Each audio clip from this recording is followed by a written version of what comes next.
Breaking news చూస్తున్నాం. నల్గొండ జిల్లా త్రిపురారం మండలం నీలయగూడెంలో పిడుగుపడింది.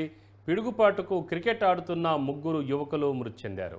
క్రికెట్ ఆడుతున్న సమయంలో వర్షం రావడంతో చెట్టు కిందకు వెళ్లిన ముగ్గురు యువకులు చెట్టుపై పిడుగు పడటంతో మర్రి ఋషి, అలాగనే చాగంటి సిద్ధు, దైవం ప్రదీప్ తీవ్ర గాయాలకు పాలయ్యారు. ఆ తర్వాత వారు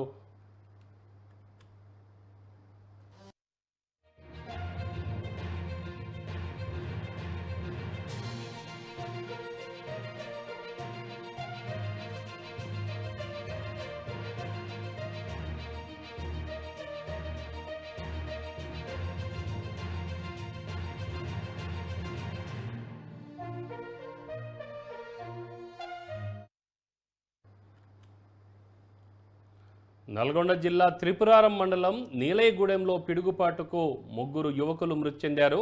క్రికెట్ ఆడుతున్న సమయంలో వర్షం రావడంతో చెట్టు కిందకు వెళ్లిన ఆ ముగ్గురు యువకులు ఈ సమయంలోనే చెట్టుపై పిడుగుపట్టడంతో మర్రి ఋషి 20 ఏళ్ల యువకుడు, అలాగనే చాగంటి సిద్ధు 18 ఏళ్ల వయసున్న యువకుడు, అలాగనే దైవం ప్రదీప్ 17 ఏళ్ల యువకుడు, ఈ ముగ్గురు కూడా అక్కడ తీవ్ర గాయాలు పాలవడంతో అలాగనే స్పాట్లో చనిపోయారు.